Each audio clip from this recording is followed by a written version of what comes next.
All right, folks, welcome on into the stream. Sorry that we had to start a little bit late here. We're having some technical issues, but we are here now, and as always, we've got Flint here, and we've got our special guest here. We've got Dan, the developer of Starship Sim. Hello. It's a pleasure having us here. Dan. I really appreciate it. Yeah, thanks for joining. and thanks for bearing with us during the those issues at the beginning there. It's all right. That's basically my daily existence right now, just fixing problems. But yeah, it's good to be here. Thanks for having me. Absolutely.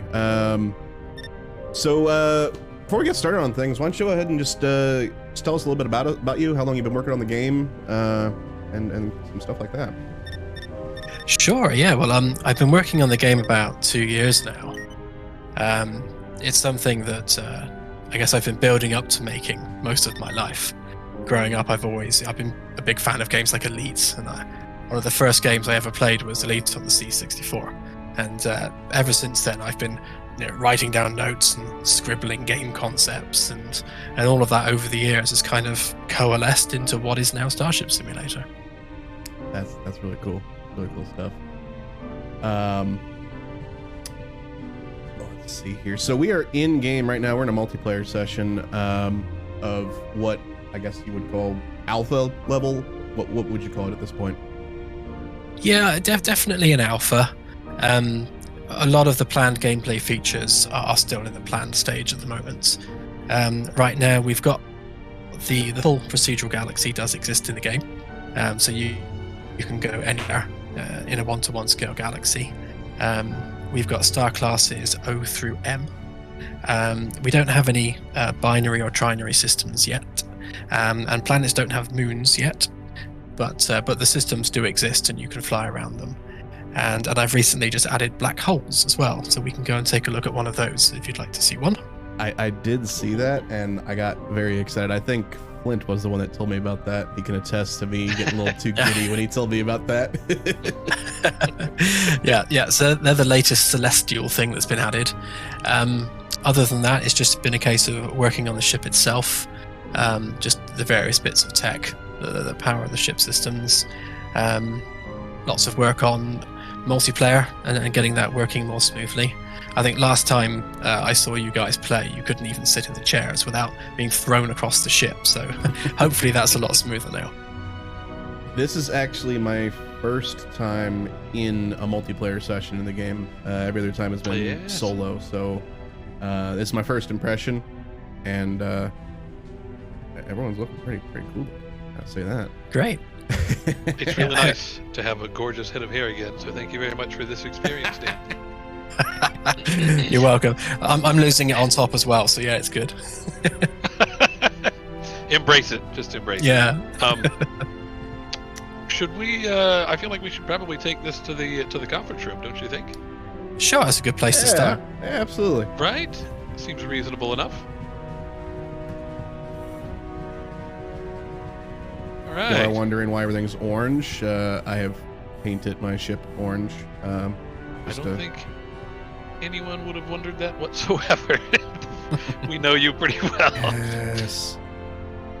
Sorry, I'm a little excited about the rolly chair.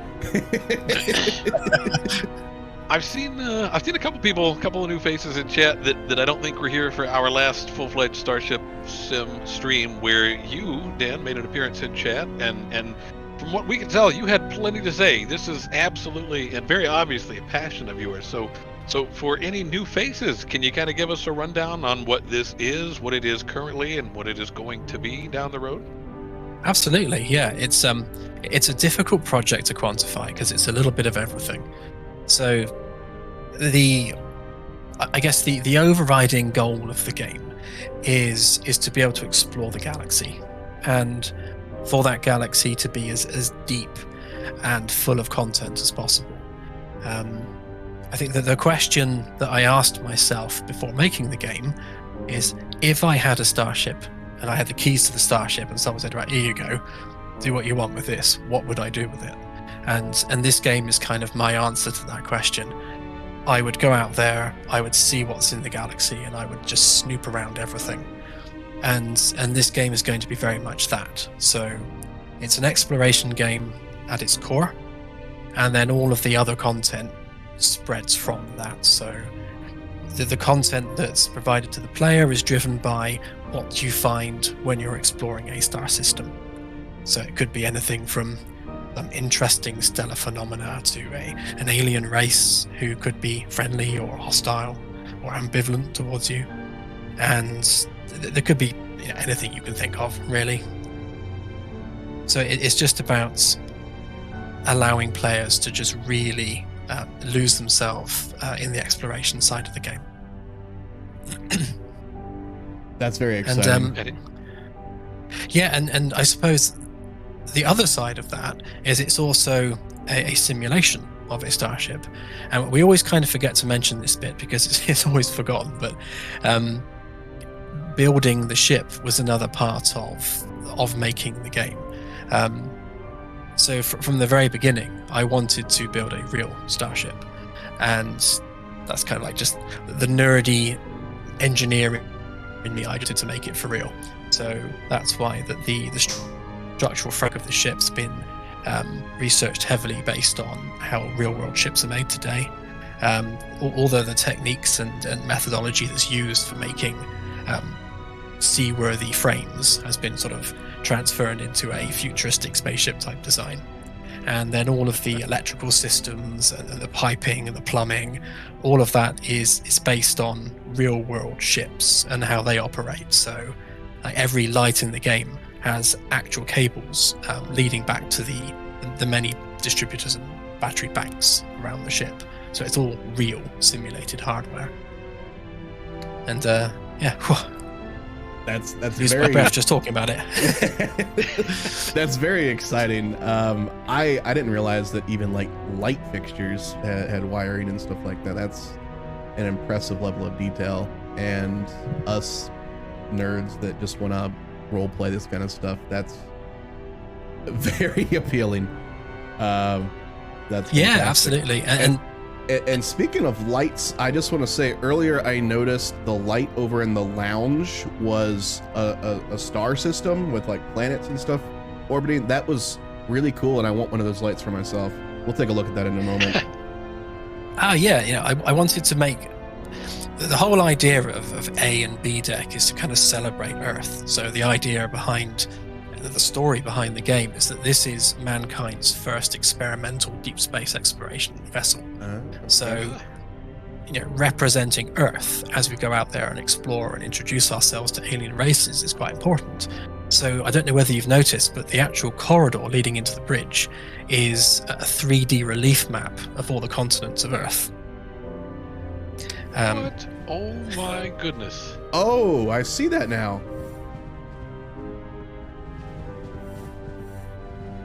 Yeah, it's quite subtle. But all the continents are depicted there. That's very cool. Huh. Good grief. And it's just little details like that which we're trying to get into the game wherever possible. There's story and content behind every square inch of the ship. Go ahead. So with the light fitting in the lounge is the same. So that's a representation of our solar system. Wow. How so? Oh, in the lounge. Okay, I thought you meant in here. Yeah, I was like, wait, what's going on? Now that was just some ultra modern art light fixture I came up with. I like it. I like it a lot. Let's go take a look at that fixture I was talking about though, because I saw that. I'm like, that is some detailing that I did not expect. It's this one right here. And it's looking like this is Sol. So yes, that's very cool looking. And because I nerd out about everything, even Saturn is leaning the correct amount of degrees. Wow. I think it's 60 degrees off the top of my head, something like that. I would consider both of those spectacular Easter eggs. You're going to have to, when we make our way through the ship, if you get any other Easter eggs to point out, I'm all for that. That's so cool. Yeah. Speaking of making our way around the ship, how about we go on a tour? Sure. Okay. Let's go ahead. Go ahead. Yeah, if we start from here, I guess. So here you've got a couple of offices on the left-hand side here. So you've got the captain's office and the XO office.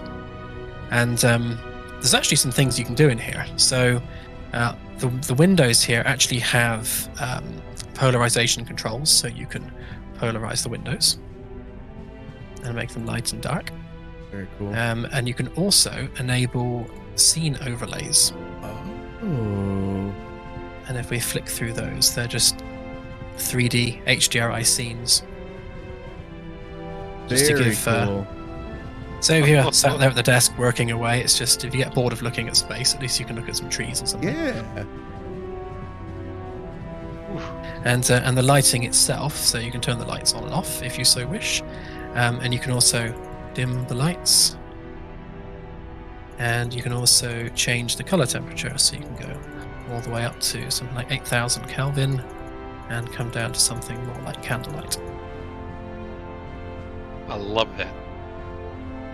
I love. And yeah, I just, and the idea behind this is that wherever you are on the ship, I want there to be something interactive within a few paces of where you are. So there should be a panel or a something that you can fiddle with wherever you are. And there seems to be, oh my goodness, my first run through in with engineering, the number of breaker panels and it's astounding that not only do they exist in that depth, but they are wired in that existing depth too. Yeah, there's actual simulated electric flowing through them, and we can go through there later if you like, and I'll give you a rundown of what connects to what. That would be great. Okay, I'm totally down. I'm totally down. So this is another office, just the same as the other one.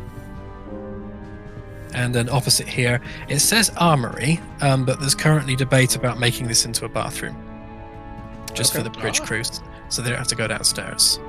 But this is a good example of the detail that's behind all the wall panels. Yeah. So you can see the attachment points for the panels themselves, which obviously don't have anything attached right now. But every wall panel on the ship has this behind it, so it's all there, it's all present. So, later game development, in-game goal is to have all of these panels potentially removable, damageable, etc. Yeah, absolutely. So every internal panel will be damageable in some way. The steel framework behind it won't be, but the internal decor will be. So you can smash panels up and shoot them up and then repair them. And if the ship itself takes damage, that will be represented physically inside the ship. Very cool. And here we have the bridge. Absolutely. So the bridge still has a lot to do right now.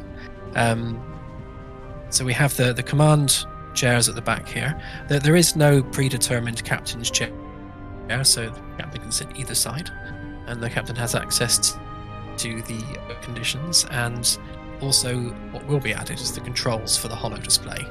So the idea there is the captain can pick which bridge station he wants to see the output of in a 3D way. So right now it's just set to the sensors. Single player action. Absolutely, yeah. And with the single player, you should be able to just look at an NPC and press a button, and you'll get a radial command menu pop up. Yeah, there's a couple of test modes. So the idea behind those, so you've got the disco mode and this one for alien virus.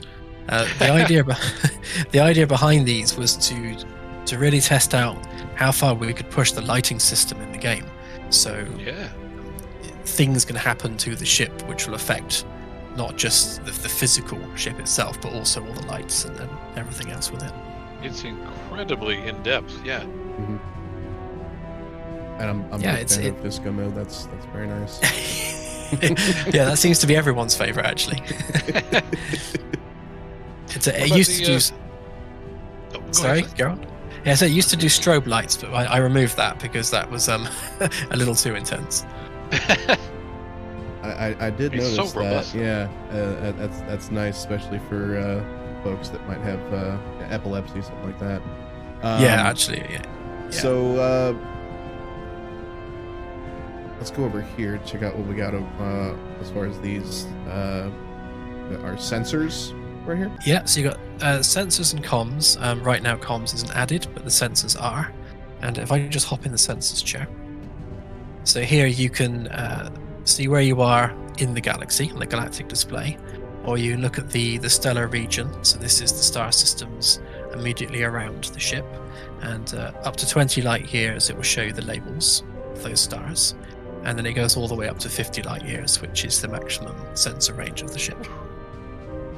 And as you get to the center of the galaxy, this map looks a little bit insane. Oh, I'm sure. Yeah, with the density, yeah.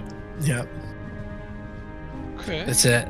Actually, if I go back to the galactic map there, so what you're looking at is the actual real density map that's used by the game. So the galaxy is split into 100 light year cubes, and those are the sectors that generate the stars. And as the sectors are generated, it uses this density map to drive how many stars are in that sector. So that is the physical shape of the galaxy as it exists right now. Although it needs tweaking, it's not quite as accurate as I'd like it to be. Very cool. Fascinating.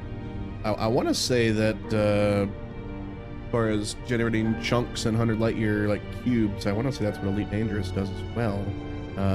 Did that have any kind of inspiration on you when designing how it does that kind of thing?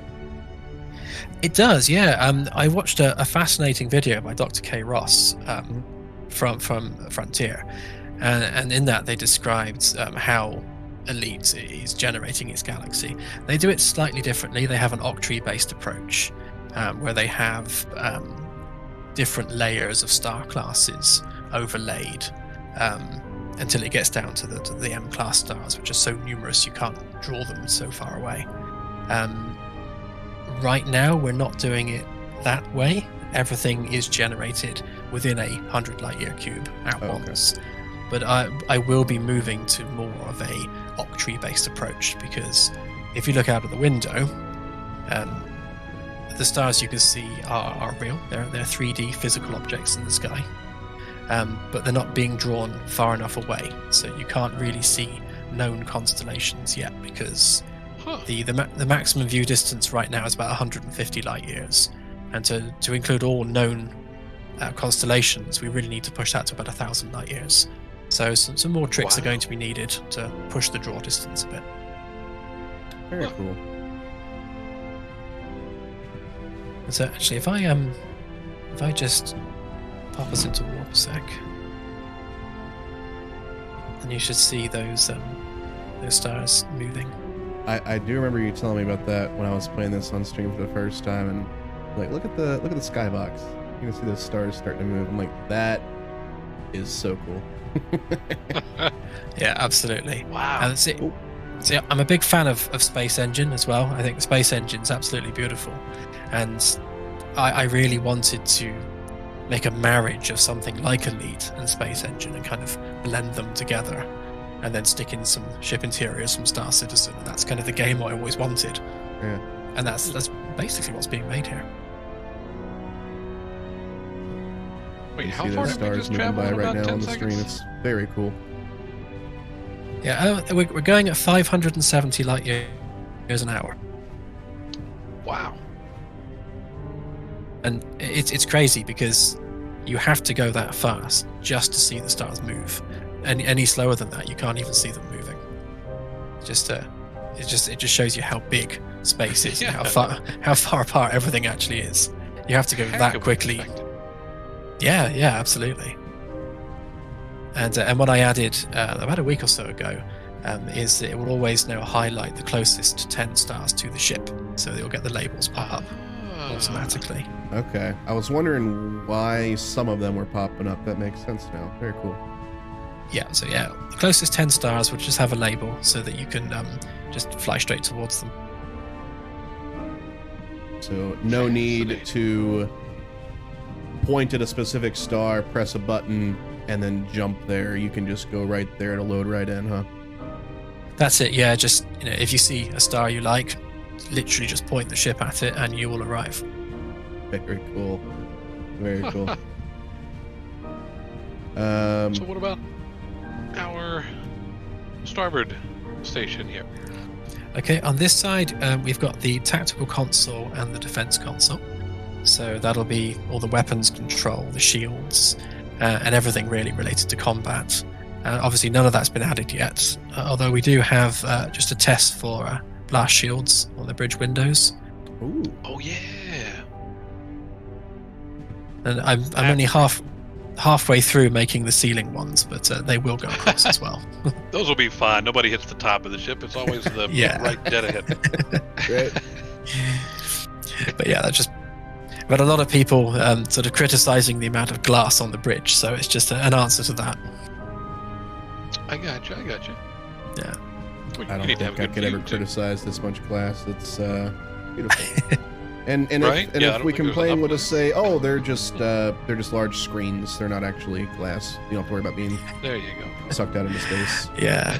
Well, lore-wise, we're just going to call it some form of transparent metal. There we go. Doesn't need I to like be that. glass. Yeah. So Yeah. the bridge layout. Where did you get the decision or the inspiration for this specific layout? Is this straight from your favorite sci-fi series, or is this with a little English of your own? Yeah, this is just winging it, really, just trying to think of what would make sense. So I knew from the beginning I wanted to have the big 3D holo display in the middle, because one thing you might notice that at no point have we opened a menu to do anything in the game. Yeah. And that's how I wanted it to be. So with the whole idea of having it be a real starship with real controls, everything you do needs to be on the ship in the world.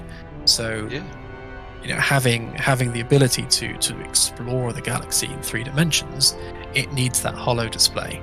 And then the idea was like, okay, so if we've got the holo display, where does everyone need to sit? And just kind of blossom from there. So, on that note, now that you've built this ship quite literally from the ground up, from the bones and skeleton to the meat and the flesh, do you have any long-term plans for additional variations of ships? Have you been crafting this one in sections and pieces that you could copy and paste to piece together different variations? I think, or is this your pride and joy? This is the ship. This is just the first of many. This is very much an experiment. So I guess in the lore of the game, this is an experimental ship, and in reality, as a developer, it's also an experimental ship. So there are many lessons I'm learning whilst building this ship. That things that have worked, things that haven't worked, and things like there's no lift access to A deck. And the reason for that is because the lift would come up roughly where the command chairs are, and just layout wise there was just no way I could fit it in after the fact. So that's just an example of, on the next ship there'll be better lift access.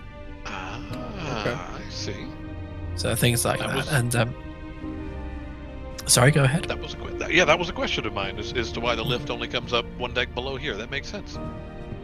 Well, the idea was at the top of the lift there's going to be a security desk, and indeed at the bottom as well. So you won't be able to get anywhere sensitive on the ship without passing through the security desk. So the idea would be that you pass the security officer, go into the lounge, and then you can just walk up to the command deck. But in hindsight, when we're talking about accessibility and the ability to actually get maybe cargo up to A deck, you have to heft boxes up the stairs, and so in hindsight it would have been better to have a lift, but lesson learned, and then we'll include that on the next ship. Gotcha. Okay. Very interesting. That's actually very exciting news to me. I was thinking this was going to be the ship. So to know that there's plans or desire for multiple to eventually be in the game is very exciting. Yeah, well, the plan as it stands right now is that we're going to Kickstarter around about March, and depending on how well that goes, obviously the desire there is to be able to expand the team, take on more developers, get things done more quickly. And the idea is there either to go straight into the first DLC, which is going to be a single-player, story-driven DLC, and in that it will have its own completely brand new ship, and that will be the Pathfinder class, and that's going to be the upgraded version of the Magellan, which we're on now. Wow. And in between releasing the first DLC, I'm also planning to release a number of smaller ships, which are going to be designed around small multiplayer groups. So sort of Millennium Falcon-sized type ships. So rather than having these big cruiser that we're on now, actually have some smaller, more intimate things. Very cool. Wow. That was exactly the right ship name to throw out there too, I think.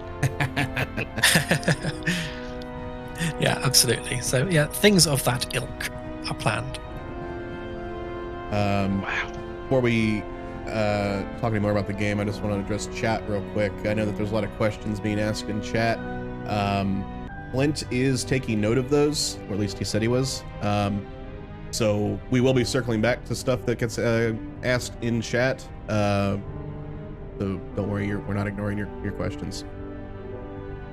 Exactly. Yeah, and honestly, if you do have a question, if you want to tag me in that post, that might catch my attention more in case I miss it.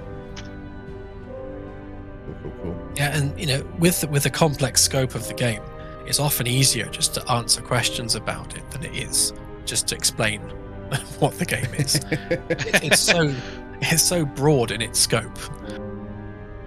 I was finding that to be the case when we were streaming it last time, and you were in chat, just answering all these questions I had, and I was learning so much about the game. It was it's honestly fun. Dan, you made my night very difficult, because like an hour after that stream, he was still giggling and chatting about how excited he was that you were here helping him out with these. Pleased to hear it. Oh goodness. All so right. we talked on your electrical situation as well, I think pre-stream, but I don't think we touched on it on stream. Sure. What was it that compelled you to run electrical wiring from every fixture, light post, wall panel? What made you want to do that? Well, way back when, I guess probably about 10 years ago now, maybe even longer.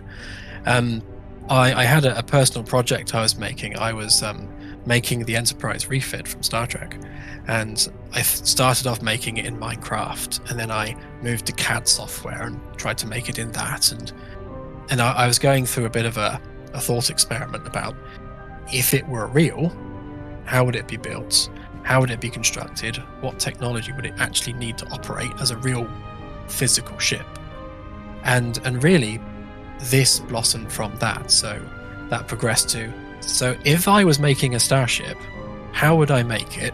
What would it need? What rooms would it need? What technology would it need? How would that need to be laid out? Where does the wiring actually have to go? And that just snowballed and became this ship. You're not only developing a game, you are engineering a starship. Yeah, and it's funny because every step along the way, I have to kind of stop for a few days, research a subject, and then go back to building. So I was researching electrical engineering and specifically how the electrical systems work on ocean liners and cruise ships and things, just to get an idea. So it's the closest analogy we have to a starship. So right. It will work the same as they work, basically. What's been your favorite thing to research about that kind of stuff? Definitely the galaxy. I've had to read so many astrophysics papers to build the galaxy, and my brain was just melting. It's so far above my level sometimes, but I'm just battling on through. But the whole process has been absolutely fascinating, just building a galaxy from scratch. I've learned so much about real world science making the game, and I'm hoping actually on that note that people will actually learn real world astrophysics simply through playing the game. It doesn't really show you very well right now, but knowing are you in a galactic arm? Are you between arms? Are you in an area called the thin disk? Is it an open cluster or a globular cluster? Or are you in the halo region? There are lots of astrophysics principles which you'll just learn and pick up naturally simply by playing the game. And I think that's quite cool.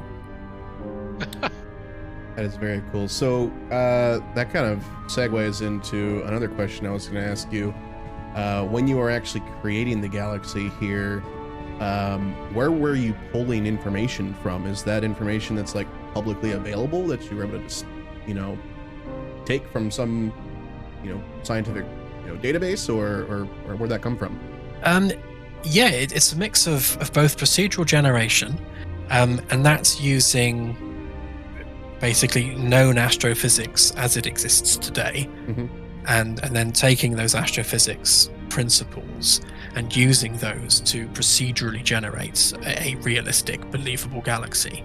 But at the same time, the sectors themselves can be overridden manually, and in those sectors I'm using at the moment the Hipparcos data to populate real-world stars, but I'm going to be moving on to the Gaia ones, so they're a lot more modern and a lot more in depth. So over time, more and more sectors will be replaced with real-world star data.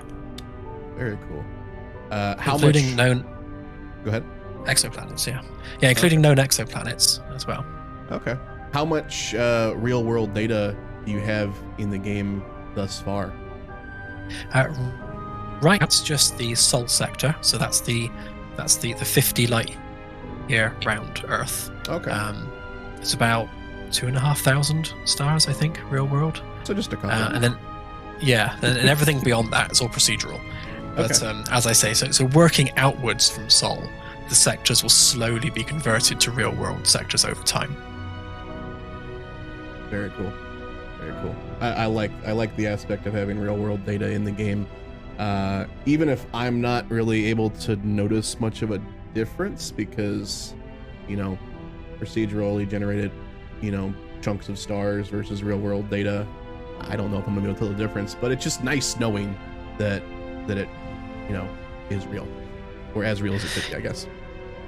Yeah, when you got things like, I don't know, Wolf 359 or Barnard Star, and they're some of the closest stars to us, and to be able to see them out the window of the ship and actually fly there and think, oh wow, that's, you can look up in the night sky and think, I've been there. Not really, but I've been there. I was joking with Claire. So Claire is my partner and also works with me on the game. She basically handles our PR and social media. And we were looking up at the night sky and just looking at Mars, which happened to be really sort of brightly orange in the sky. And we're like, wow, that looks just like it looks like in the game at a distance. And it's just like a surreal moment. Oh, that's so cool. I love that. Yeah. All right. But that's Shall we continue the tour? I know we've been talking about some very interesting stuff, but I know there's probably some other people in chat that are very curious to see what else this massive starship has. Easter egg hunt, let's go. I could talk forever on this, so just interrupt me. Please do. So this is the VIP lounge. It's still under construction at the moment. There are some aspects I'm not quite happy with, and we've got some outer hull poking through the wall. But the general idea here is that this is the officers' lounge, where the bridge crew will hang out. I'll join you at the table. Very nice. Yeah, so nice big panoramic. That's a hard word to say, isn't it? Panoramic. Nice big panoramic windows, so you can get a good look at what's outside. Ooh, actually, I've just realised we're flying rapidly away from known space, and I was going to go and show you a black hole. So I'm just going to very quickly turn us around. We set the runaway cruise control starship and forgot. in our first stream. Yeah, just left it flying. So I had one of our questions that was tied to. So where did you start once you've sort of put the skeleton of the ship together? Like what room did you begin to to build and make functional first? Did you start with the bridge? Were you working on some of the reactor rooms? What was your first big undertaking, facility room wise? It was actually a corridor. So the corridor panels you can see right now in the curved corridors are pretty much what I first started with. And I was experimenting with having them be damageable, and then I experimented with the lighting in the corridor and then just the general aesthetic of what I wanted that to look like. And then I just kind of went from there. Put a couple of rooms off of the corridor and just kept building and building. Added a staircase, added a plant feature. And then eventually it grew from there into a ship. I've rebuilt the ship itself probably about 5 times now. Wow. Because you'll get to a point in the design process and you'll think to yourself, this just doesn't work. It looked good and it sounded good on paper, but in practice, when you actually put it together in 3D and walk around it, it just doesn't work as a functional space. So I thought, no, right, scrap it, start again. So it was quite an iterative design process until that design that clicked was there. So what happened to Starship 1, 2, 3, and 4? Are those shelved to come back to later for different variations? Are those in the garbage bin? One of them is the very first. I had a really big grand bridge design that had 2 sweeping staircases going up behind all the bridge consoles to a lounge that overlooks the bridge, and it's a really, really nice design, but so big that it's just too big for a ship this size. So that's definitely stored away until we get a bigger ship to put it on. Ooh, that sounds cool. Yeah, that was really good. Huh. Okay, if we can just poke around a bit more then. Yeah. So through here, this is going to be the kitchen for the VIP lounge. Oh. There will be gameplay in here as well. So one of the player roles is going to be chef. So you'll be able to just do some limited, cookery game type gameplay. It's not going to be super in depth, but enough to be enjoorable. Enough to satisfy that role playing itch. Yeah, grabs. There'll be some organic 3D printers for making raw ingredients. I won't call them replicators because they're not replicators. So organic 3D printers will be able to print out a potato using plant matter, and then you'll be able to just turn that into some chips or something. But this will be the storeroom where all that stuff is stored. Okay. I like that you've already at least got some of the food put together. Yeah. I'm having a fight with this baguette. I don't think I'm winning. Yeah, it's just the physics system's a bit janky at the moment. It was just for testing, but yeah. Yeah. It's fun. I like it. And on the other side here, we just have a little corridor. We've got a storeroom which features the Christmas tree, and actually that's another planned system for the game, is that during various holiday periods, you'll be able to toggle holiday decorations for the ship. So for example, at Christmas you'll have a big Christmas tree in the lounge and lights everywhere, and the tree will disappear from the storage room and appear in the lounge, because immersion is everything. Honestly, as I like that. in-game trees go, that is pretty gorgeous. Yeah, I can't claim credit for that one. It's an asset pack tree, but Wow. carefully picked. Yeah, there you go. Huh. And this will be the bathroom for the lounge. Oh, well, okay. And you're contemplating the other open room to potentially be a bathroom up one more deck, right? Yeah. So there'll be one upstairs, one downstairs, and in the long term, with the NPCs, I really want them to have their own daily routines, including going to the bathroom. Wow. Huh. The game's all about life aboard the ship, so it has to Yeah. be simulated as much as possible. I like that. I also enjoy all these little post-it notes of just whips all over the place. I like you're just like, that's not done yet, but I want it in the game, so let's put a post-it note on it. It's subtle, but it's classy. I love it. Gets the point across. It's a delicate reminder. I love it. So I put those around in the hopes that people would see them and go, oh, all right, that's not finished yet. I won't bother raising a bug for that. But no, it doesn't work at all. doesn't nerve anybody's opinions, does it? No, it's like, no, this is broken. It's not working. I laugh at your whip sticker. I love it.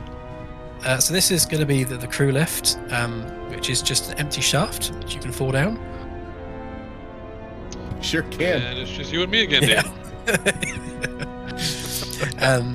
And around the B deck here, this will be all the VIP quarters, so captain's quarters, ambassador's quarters, that sort of thing.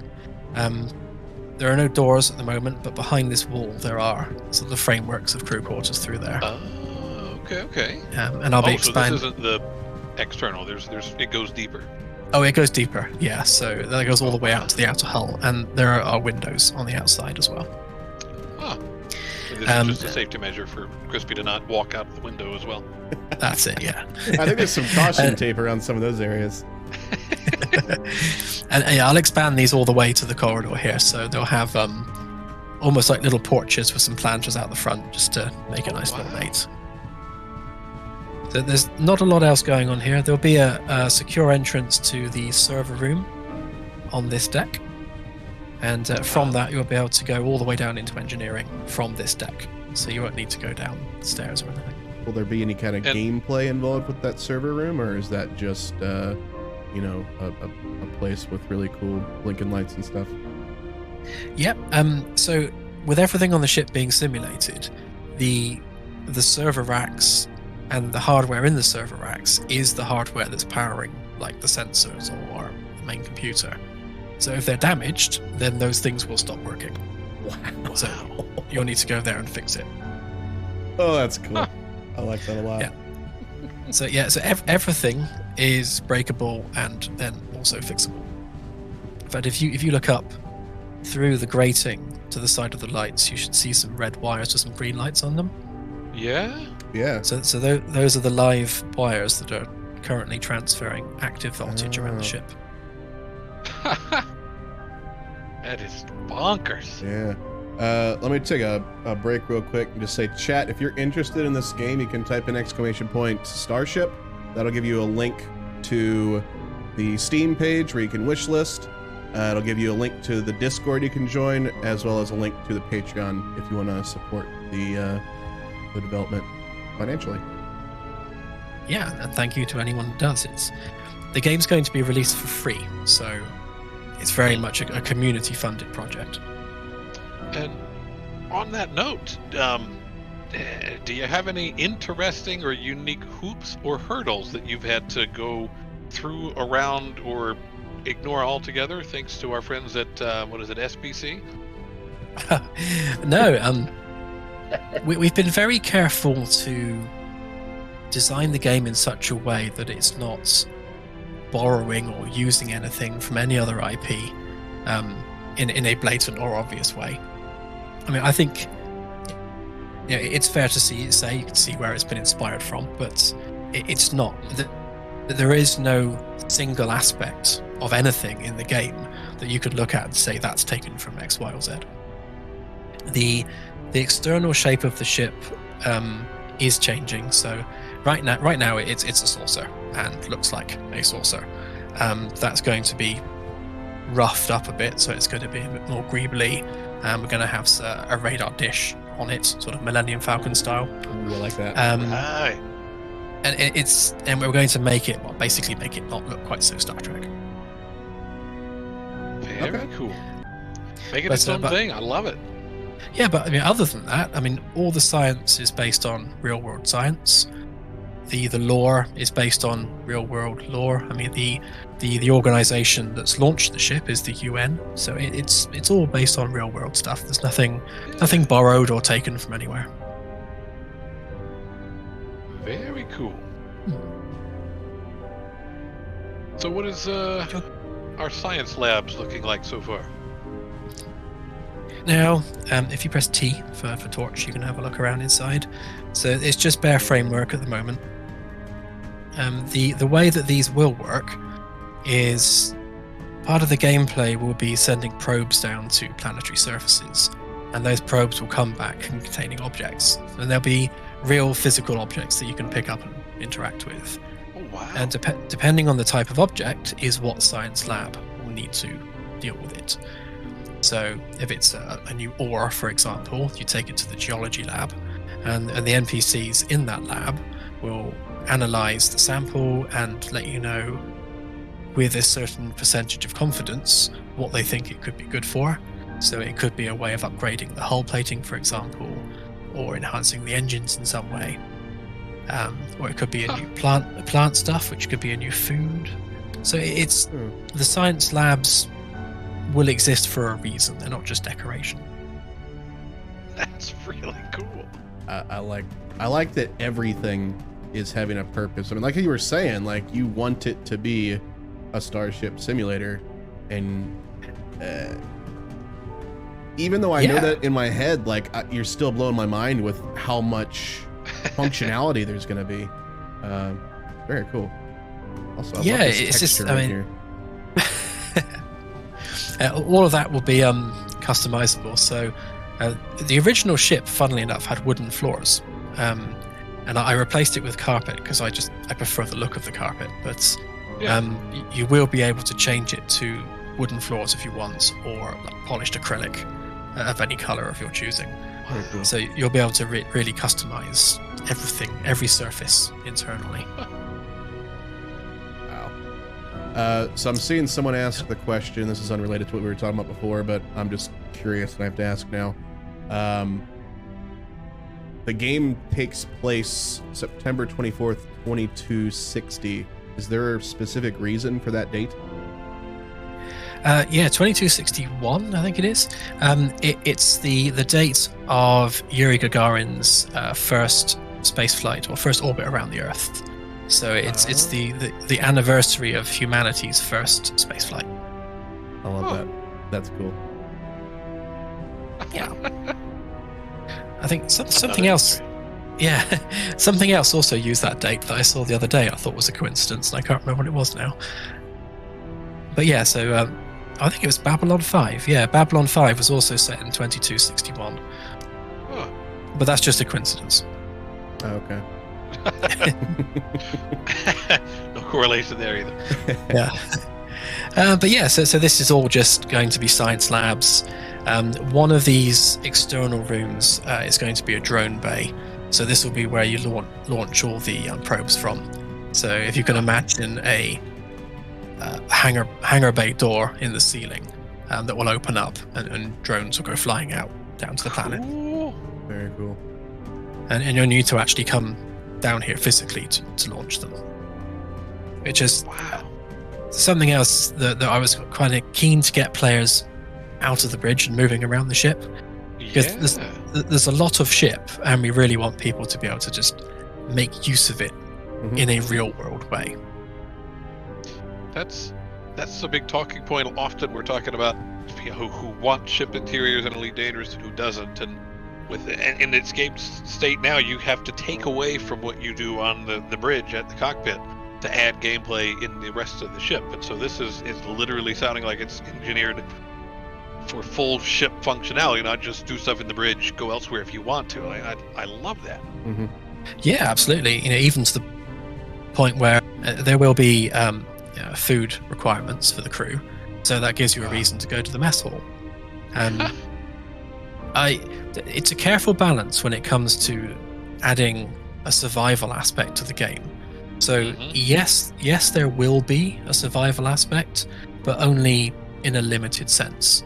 So, for example, you'll have to eat once a day. Nothing extreme. But there will be the case that if the ship runs out of food, then your crew will starve. So it will be something you need to think about whilst playing. Huh.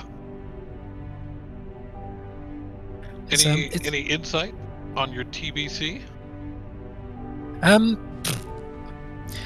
going to say late 2023. Okay. We've got another demo. So obviously, the the Steam Next Fest starts on the 3rd of October, and the demo will be released then for everyone to play. So it will be pretty much the version that we have right now. Will be coming out in 3 days, and that will be live for the entirety of October. And then we're going to take a break for a few months to work on more content, and then in February there'll be another Steam Next Fest, and we'll have the demo out for then. And that'll be focused more on the engineering gameplay, so the proper reactor systems, cold start, cold shutdown, fuel pumps, all that kind of nice nerdy stuff. Oh, that's so cool. On the note of crew, Smiley Dank just mentioned in chat, one of my questions I had lined up as well. For this specific ship, what is your estimate or your maybe end goal on the maximum player crew that you would feel would be required to run fully, smoothly, regularly, etc.? So, not as many as you'd think. Yeah. I would say if you've got a player captain, there's not a great deal for a player captain to do, other than just bark orders at people. You've got the pilot, the sensor specialist, a tactical officer, a guy for managing the shields. I reckon 5 or 6 people, I would say, would be enough to run the ship, certainly from the bridge. Maybe with a couple of extra people just filling in around the ship, doing other jobs. The idea behind crewing the ship is that there will be a full NPC crew for fulfilling every single role, and that when you join as a player, you take the place of one of those NPCs. And if you then leave the game, they come back to replace you. So there will always be the same number of crew members, but they will or will not be a player depending on who joins or leaves the game. And with the routines that you hope to work towards with the AI of having a routine of getting up, sleeping, etc., food, restroom breaks, whatnot, yeah. Will if you joined in and wanted to be a space probe operator, would that NPC bloop go away, or would they be dismissed and go wander about to have some time off and hang out in the mess hall, etc.? They'd probably just vanish. So okay. you literally take their place. Oh, okay. Oh, I see what you mean. Yeah.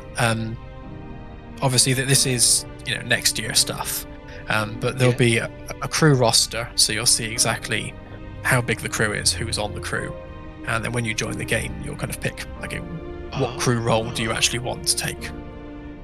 So someone could potentially join in and just take the role of chef and just be a chef. Yes, okay. Absolutely. That's the idea. I mean, or like janitor. So we got lots of different roles planned. So exactly, with janitor. So there will be a janitor role, and you'll literally just be cleaning stuff. Not everyone's cup of tea, but it's there as an option, and it's good. It's good for a laugh. Absolutely, absolutely. Yeah. So anyway, yeah. So that is C-Deck. And it's all going to be about the science.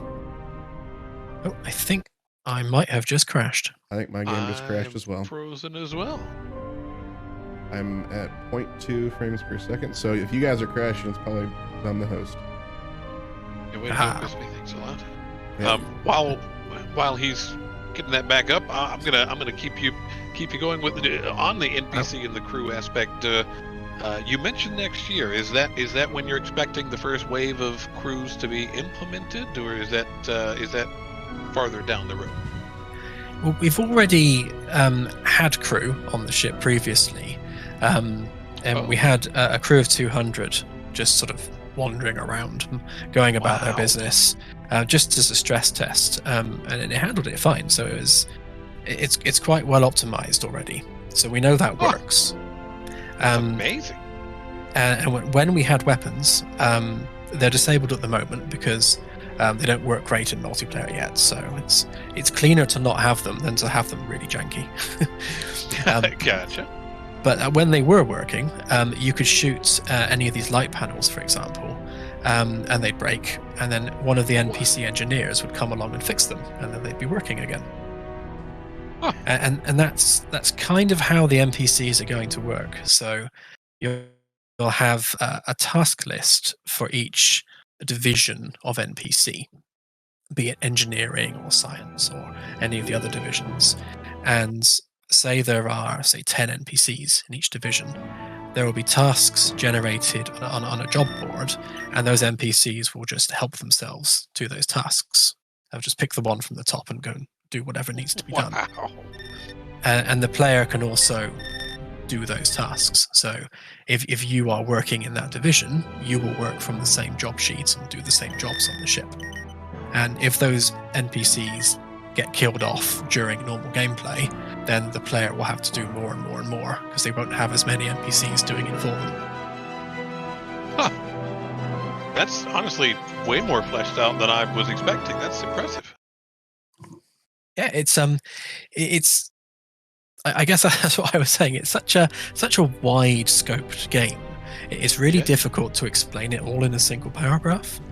But I think the best way of explaining it is life aboard a starship, and everything you would expect to encounter or do aboard a starship is what we will be adding to the game. Man. I'm glad that you're here explaining things like that, because it's not like you said, you can't just describe that in just like a paragraph or like a Steam summary or whatever. There's just so much. There's so much to it, and I think some of these games, like that just do some kind of simulator, that just throw a bunch of assets together and say it's a simulator, almost give some people the idea that it's not going to be something as complex as this. It's great to have you here clarifying, telling us what's coming, and giving us kind of the inside scoop here. Yeah, there's a lot more than it might look like at face value. Mm-hmm. We are back on C deck, Crispy. Okay, great. So, curiosity of mine, while he's on his way here, what would you say is the most requested feature that you haven't implemented yet? What are you getting hounded on the most? Oh, planetary landings, without a doubt.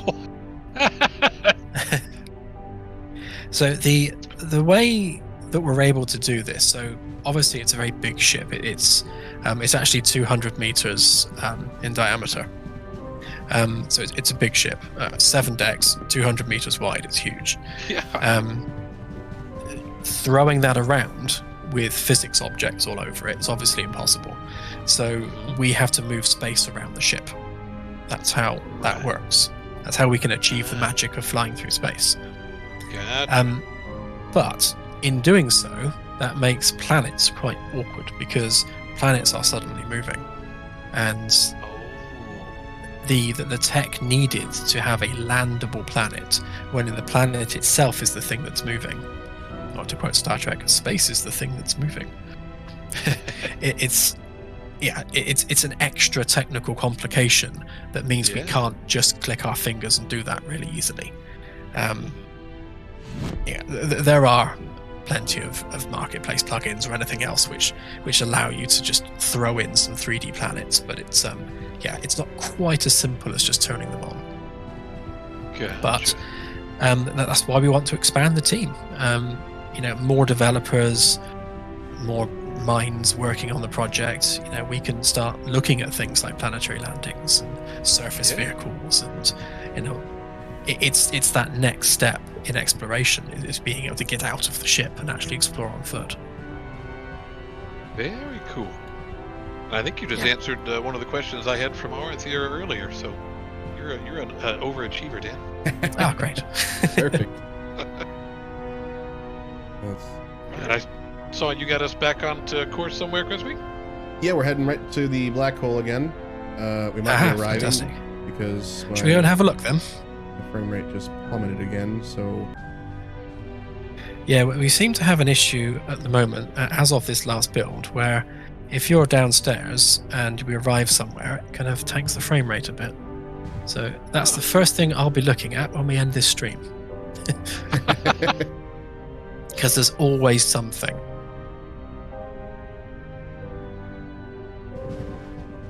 There we go. Teleporting at the bridge. pretty much took care of that. Wait, that's a thing? Alt Alt 1. Wow. That won't be in the final game. That's just a debug, just for getting around Just a bit easier. tool magic, yeah. Yeah.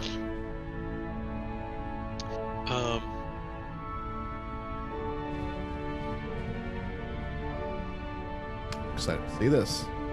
Oh, Pretty well exhausted my list so far. is that an accretion disc? Oh my gosh.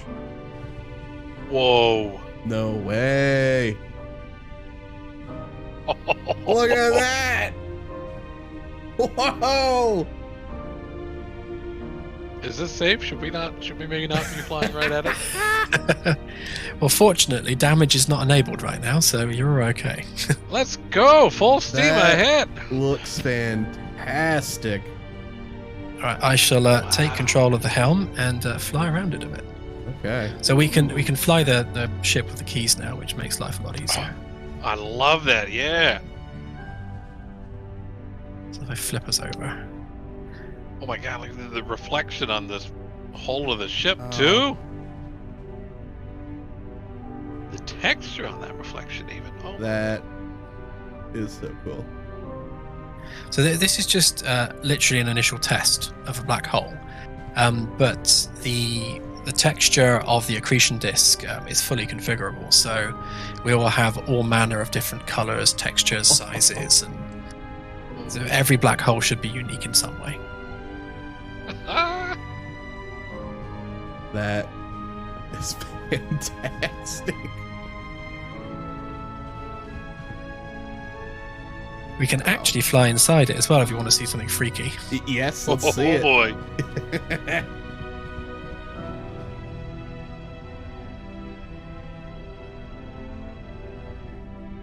This does not seem Speeds up a safe. bit. Whoa.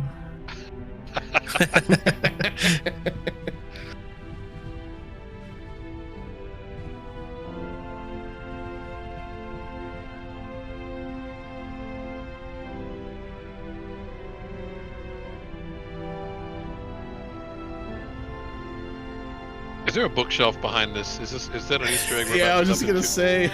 Yeah, it's just a giant face of Matthew McConaughey. So we're now I like clenching entering for this. through the event horizon. We are now inside the black hole. What? Wow.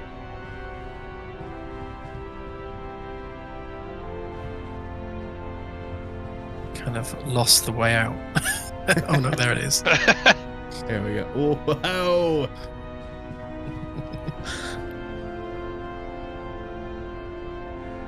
Yeah, so that's nicely freaky.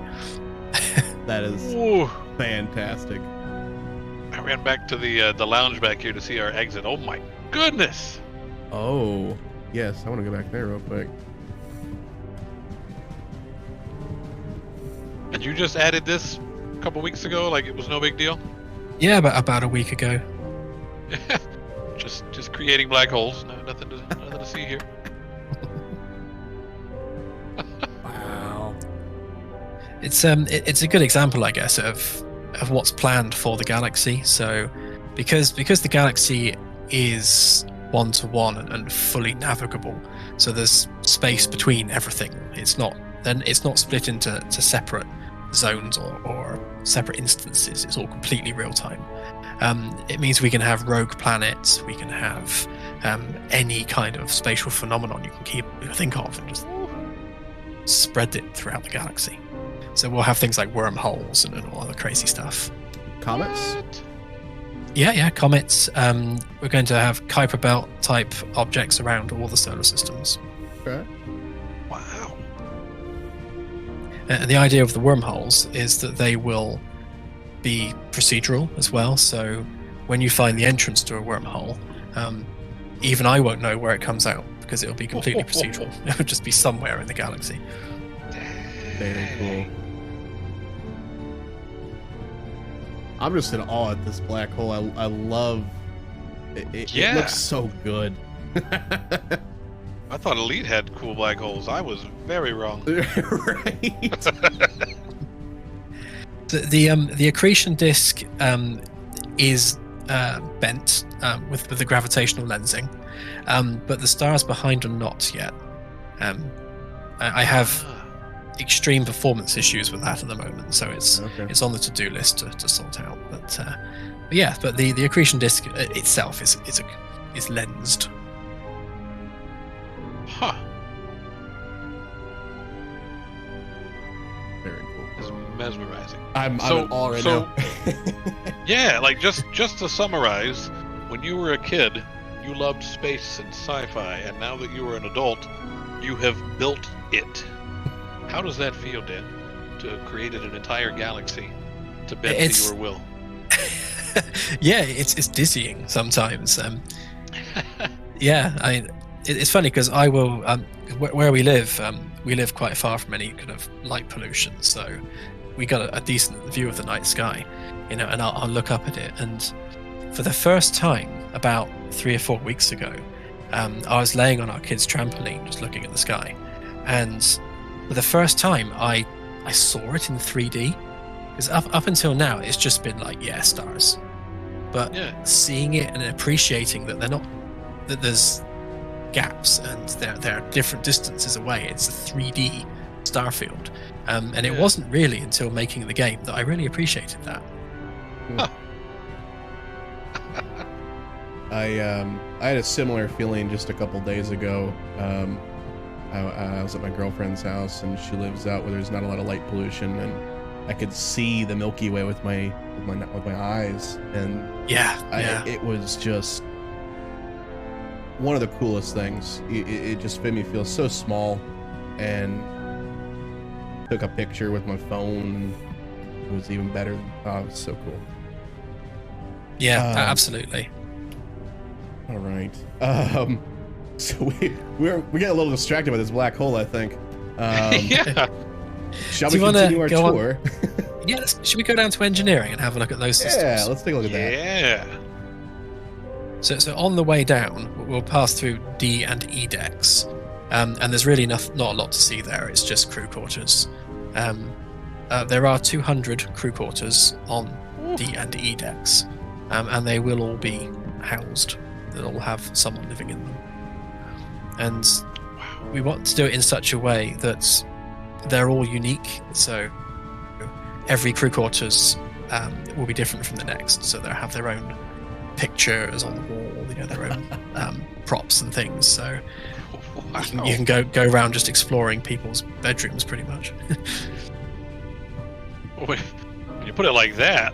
Yeah, you can be quite creepy in this game, following NPCs around, watching them go to the bathroom, just waiting outside the bathroom door for the. Yeah, standing over them. Did you wash your hands? Yep. It's Skyrim all over again. Okay, so this is the reactor.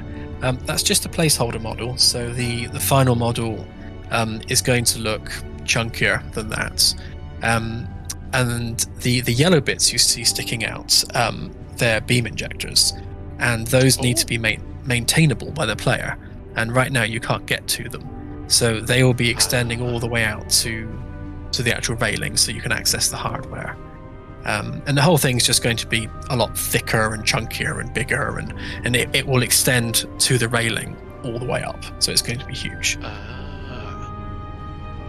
And then it will have components all over it that will be maintainable. Huh. So if I were to walk in here with a phaser in late game, how quickly could I just nuke the whole ship, just shut everything down? Fairly quickly, actually. It is quite robust, so each deck is split into 4 quadrants, and there's 4 isolated power networks per deck. So you could take out an entire deck and all the other decks would be fine. But there are some single points of failure, well, not even singular points, maybe dual points of failure where you could take out a whole ship. So if we follow how this works, I'll take you on a magical mystery tour. All right. Bottom floor. So we're down on G deck now, which is the lowermost deck on the ship. So below your feet there, that's the lower hull underneath. And there'll be some hardware there for venting plasma out the bottom of the ship. This big old chunky cable here, that's the main reactor feed, which goes into this, which is the main distribution frame. And this is currently very much WIP, which is why the interface is all messed up. And on here you can see all these cables that go down nowhere at the moment, but they're linked logically, if not physically, to the battery distributors. So what happens here is that the power from the reactor goes through all these 8 cables, and there is a battery room associated with each one of those cables. So if we come this way through this door,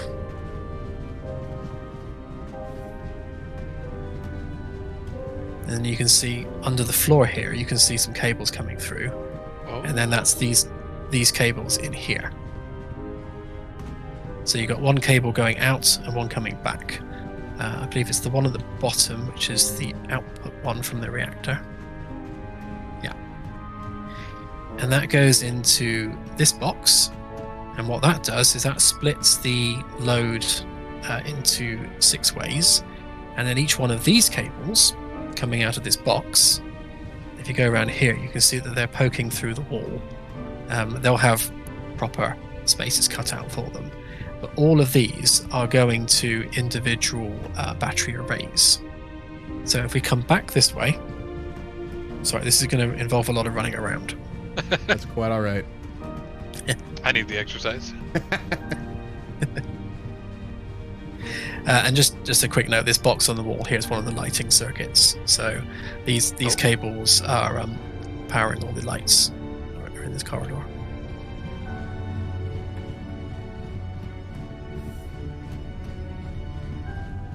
So we're just going to go and have a look at the battery rooms. Because the way the bulk of the systems on the ship will work is that they'll be battery powered, which are in turn charged by the reactor. So in here, so the cable that's... Oh, yeah, if you run too far, the lights will turn off. So the cable coming through the wall is what we were just looking at on the other side. So the other side of this wall is that maintenance tunnel that we were in. Okay. I see. So these batteries are being charged live from the reactor, and right now they're all on 100%. So if you start a brand new game and run down here really quick, you can watch them charging up. Whoa. Very The cool. buttons don't work in multiplayer yet, but they do work in single player. So what happens then is, so you see they have 2 cables. You've got the cable coming in, which is the feed from the reactor, and then the cable coming out, which is the feed from the battery arrays themselves. Now we have to go back down into the maintenance tunnel again. I hope you're taking notes. There will be a test afterwards. Can I just review the VOD? One left, one right, one left, downstairs, make a left.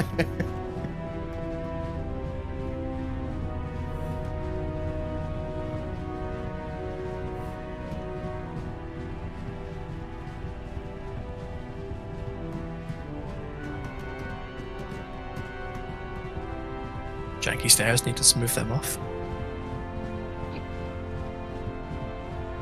So again, so on the other side of this wall to our right, that's where the battery rooms are. Okay, I then see all where of- those cables are going now. Cool. Yeah, so all those cables connect into these aggregators. So these are aggregating all of the individual battery feeds, and then they go out along this chunky cable, which comes back this way. There is method to this madness. No, it's making so much sense. I see That Claire sounded there in sarcastic, chat but it saying really there will be wasn't. tutorials. I'm just expecting Dan Yeah. to just give us a tutorial of this every single time now. Yeah, he's like on speed dial, so good luck enjoying your good night's sleep from now on. So now we come to these boxes, and you'll see that the 2 cables coming up were from the distributors, the aggregators, sorry. So those battery aggregators, you have 2 of them coming into each of these main distribution frames. And you can see here you've got your 2 battery feeds. So we turn both of the battery feeds off. I've just cut power to basically all of the starboard quadrant of the ship. Huh. So none of the decks on the starboard quadrant have power now. Wow. So if I just turn those back on. They sure don't. And now they do. And then these cables, on every single quadrant of every single deck, you have a per deck distributor, and you'll see that right now only the corridor lighting circuits are connected. So again, if I turn off the corridor lights on the starboard side, the lights will be off because they have no power. I'm definitely not going to be trolling Flint with switching these and being like, oh, what happened? Yeah. You notice actually they're all flashing, and that's because there's nothing plugged into them, but they're enabled. So it's expecting there to be load. So that's just an example of how it will pick up a fault condition because it's saying, oh, hang on a minute, I'm turned on, but there's no voltage, so there must be a problem. Oh. And then you can press the test button just to test the fault, and if it comes back, you know it's genuine. Very cool. Huh. So yellow indicates it's got power but doesn't have an output source, and green is it's running something. That's it, yeah. And if something is faulty and shorting, then it will be flashing red, which we can't demonstrate right now because we don't have a gun. But if we did have a gun, we could show that as well. I'm really glad that he doesn't have a gun. And again, if you look through the windows there, if I just disconnect these boxes, you should see all the lights going off. Yeah, I see where it splits right here even. And if I'm not mistaken, I just saw, like, it doesn't just go on off. There was some kind of animation there as well. It kind of looked like like some of them go on like at different times. It's like sequential almost. I They like do, that. yeah. Very cool. There's a random delay on the turn on function, so they don't all come on at once. Very They kind cool. of all blink in nicely. That's a nice effect. Yeah. So so that is how the electrical system works. So it goes from the reactor to some distributors, to the batteries, to some aggregators, and then to some distributors. And beyond these boxes, there will be additional distribution boxes along the corridors, and you'll be able to use those to just turn the lights off manually in a corridor or shut the power down to a room or something like that, which would stop its door working, incidentally. Oh. So you can control people with that too. Oh God! Don't give him any more ammunition. Thank you. Are there any manual overrides to power down doors? Maybe a Yeah. So right now these aren't modelled, so the panels are just kind of floating in midair. But the idea is that these panels will be on a hinge, so you could open the panel and there will be a port behind where you can plug in an external power supply. So part of the engineer toolkit will be you'll be able to jumpstart doors. That's wild. Yep. It's real. very That's the impressive thing. that you seem to have thought of all of this. You got an answer for every question we have, like just simple things that I wouldn't even like. I don't want to say don't want, because I definitely want that ability, but wouldn't expect. You didn't know that you wanted it. Yeah. Yeah. Yes. Exactly. Yeah. I didn't know I wanted it. I'm literally just that much of a nerd. I love it. I love it. One of the issues that I think Crispy displayed for you on his last stream where you were present, he put in a passcode to lock the door and then immediately forgot the passcode 17 seconds later. Yeah. Is there going to be like a master key, like a security There is. officer that has a log of passwords, etc.? So if we all pile into this room, and then if I then lock the door, my luggage code. So that is now locked, and you won't be able to get out of that. But the override code is 0000, and that'll unlock any door. Huh. And the override code will be something that the host of a multiplayer game will be able to choose for themselves. So as part of the ship customization, you can just pick your own code, and then you can't have players messing about with stuff. Very cool. Again, it's one of those really unnecessary, pointless things that I just thought would be cool to add. Yeah. Those, I've already said it, but those kind of details are very much appreciated. Yeah, it's like, do we really need a fully simulated computer for doors? Yeah, well, why not? Yeah. We can, so we will. Any thoughts or possibilities for maybe a security officer, management, etc., the desk to have a way to remotely lock doors on an individual basis? So you see this bit of ship here. This is actually a bulkhead, or will be a bulkhead. So this will be a secure door, and there are these all over all of the corridors. And on the security station, you'll have a map of all the bulkheads per deck, and then you'll be able to just click them to lock them from the bridge. So if, say, the ship is invaded, which would be one possible scenario once we get to that point, if you've got a hostile force trying to work its way to the bridge, the security officer will be able to shut down certain corridors, which will slow down the invaders until you can get there. That's so cool. Will they have the ability to what have you not monitor via cameras or something like that?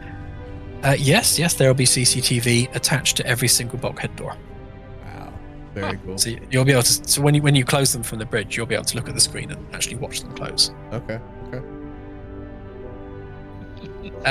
Yeah, I'm sure there's probably a lot I haven't thought of, and I'm always coming across things I haven't thought of when I go to make something and I think, that doesn't work. Why didn't I think of that? So yeah, there's a few going back to the drawing board moments, but yeah, on the whole, I tend to nerd out over this continually, as my partner Claire will attest. She, I bore her to tears. Now, you mentioned come March is when you're hoping to get to the Kickstarter phase and maybe start expanding the crew. Any of your previous mates from the Sector 9 days that may already have a shoe in, perhaps? You still keep in touch with any of those guys? Yeah, I'm still on their server and we're still on good terms. We worked together on the Orville project. I don't know whether you're familiar with the Orville fan experience. But we worked to build that. I was one of the co-founders at the time, and they're very much still pushing that project themselves, and they're very into that project. They've got a great working relationship with Fuzzy Door, and that's very much their baby, and they're very much focused on that. So they have no interest in working in something that's a non-IP based product. I see. Gotcha. But for me, the reason I actually left in the first place was because the calling within me, the need to make this project was so strong. I just couldn't not do it any longer. And when did you branch off to focus on this nonstop? Nonstop about, I guess we're coming up to about 2 years ago now. Wow. And before that, I was just tinkering in my spare time. But yeah, I think probably about 2 years now. It's been almost daily. Is it the dream gig you always wanted? It is. I mean, it's funny because I grew up, as I say, with a Commodore 64 and fell in love with gaming and programming. At the age of 5 years old, back in the 80s, and I always wanted to do something with computers all my life. And because I guess back then you couldn't do game design or anything like that at school, it just wasn't a thing back in the 90s. So I just went into a generic IT career, ended up managing a global network, and became a suit and tie. That was my job. And it wasn't until the company was bought out and I got made redundant, and I kind of had a bit of a midlife crisis and started making video games, and then realized actually I should have been doing this all along. No kidding. So you kicked into it full time a couple of years ago. When was day one that you picked this up and started running with it? How long ago has it been now since you've? Oh wow, I think it's probably about. I'm going to say probably around about January 2019, ish. Yeah? Around about then, yeah. I'm honestly surprised at that. With what you've got, I was expecting a 16, 17 era. That's No, I mean, I was working on my own just hobby projects before then, and then I did some work for the Stage 9 guys for the Enterprise D simulation. And after that was taken down, we moved on to doing the Orville fan experience, and that took up all of my time then.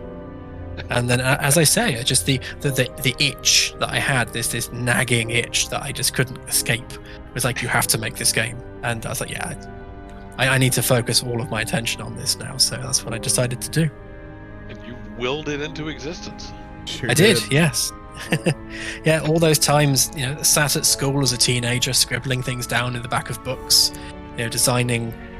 I designed a system, literally, I was like 14, 15 years old, for warping between star systems, and some little bits of that have made it into this game. So it's kind of cool. Oh wow!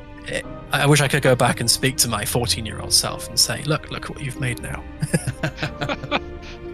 It only took you 30 years or whatever it is. But man, is it worth it? This is very clearly a labor of love, and it's in every stinking nook and cranny. It's apparent. Mm-hmm. Oh, absolutely. Yeah, this is well, it has become my life, definitely, which is kind of sad, but hey, I'm a nerd, so I'm allowed. Of all of the legacies that people have an option to leave behind, I can't think of very many cooler ones than a freaking spaceship in a galaxy, Yeah, why not? Yeah. It's very impressive, and there's something about a game made out of love, and I'm not trying to take a hit at any other game developers or anything. I'm sure all of them love what they do, but there's something about an indie developer making a game that they just love. It's inspirational. And it just very the whole what am I trying to say? Everything about it is just intoxicating.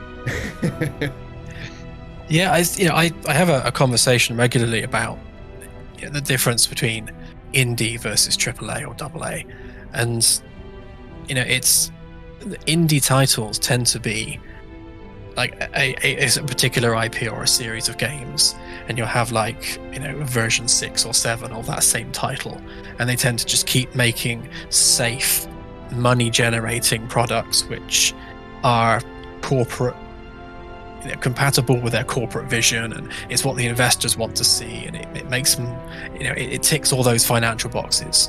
Whereas with indie developers, the indie scene is pushing the boundaries and exploring new things which AAA developers just don't go near because it's too niche and it's too risky and it might fail. But indie developers are like, well, I love it, so I'm going to do it anyway. Don't care if it fails. I'm enjoying it. I'm enjoying myself. Who cares if I don't sell a single box? It was fun. And so I'm very proud of the indie scene in general and what indie is bringing to all genres of gaming. I completely agree. I think you articulated what I was trying to say much better than I could have. Yeah, and on that note, we're definitely remaining indie. We've already turned down publishers that have been interested in the game because we want to protect that vision for what the game is and not have that vision in any way sort of put askew by financial targets or any particular release date that needs to happen because it coincides with XYZ holiday period or anything like that. So that's an integrity move right there. Yeah, so it's we know what we want to make, we know we want it to look like, and we'll just get it done, basically. And you don't want to compromise that. I respect that. Yeah, absolutely. All right. Flint, do we have any other questions that you have written down, or should we just see if we got anything anyone wants to ask in chat? I'm digging through. Captain Archer asked earlier when you mentioned the planetary landings as one of the more requested things. Does that, in the roadmap in your mind or even on paper, are away missions and shuttles to perform such a thing, 2 planetary landings? Is that on the list of things to do when that comes? Yes, and in one of 2 ways. So if Kickstarter goes really well and we get a silly amount of money, then we can bring on a lot of experienced industry professionals and really build the planetary surface content that we want. So I guess I'm picturing something like No Man's Sky. So we wouldn't have deformable terrain or anything like that, but visually photorealistic trees, water, mountains, just really go all out on the surface detail. That's like the perfect scenario. Now, if that's not what we get, and we can maybe only take on a couple of developers, then I think what we would have as a fallback plan is we'd have, I guess, something similar to the way Star Trek Online do it. So you'd have maybe a square kilometer of land, which again is procedurally made, but there'd be some form of cutscene. So you'd get in the shuttle, you'd have a cutscene with the shuttle flying down, and then you would appear landed on that square kilometer, which you could then explore. So that's kind of the plan B. So plan B is definitely possible, very plausible, and almost quite straightforward to achieve.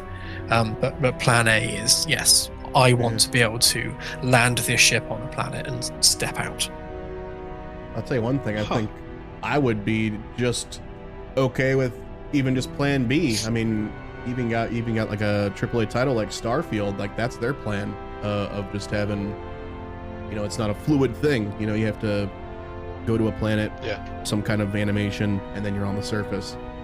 Yeah, absolutely. And I think I've listened to other streamers talk about space sims and what players expect from space sims these days, and the line has become quite blurred. So you've got the big titles with really good planetary landings, amazing planetary tech, and new space sims are kind of expected to have that because that's what the big boys have.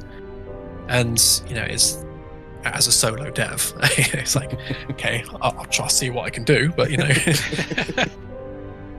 Well, even as a one-man band, what we're standing on is already astounding. Yes. Oh, thank you. Definitely a lot of blood, sweat, and tears went into it. And some of yours as well, not just Claire's, right? Yeah, absolutely. Arthur did ask earlier, what do you consider, or do you have plans to consider an artificial gravity system on board, gravitational shielding, a generator on board? What's your background on the gravity situation? Sure. Well, all of the hardware on the ship has already been designed in line with known science. So with the gravity system, the lower hull area of the ship is going to have field generators which use the same technology as the FTL drive. So basically that's based on Alcubierre's equations and a scientist called Dr. Eric Lentz. So based on those science papers, it uses highly energized plasma to create a field which can then bend and compress space. But that also creates gravity, so that the two are entwined. So the same technology is used to create gravity on the ship, but to a lesser extent. And yes, that will be able to break at some point, and gravity on the ship will be able to fail. I hadn't even thought of that as being a possibility, and it's one of those things I didn't know I wanted it until you told me I wanted it. Yeah, exactly. So you'll be able to float around and mess about in 0G at some point.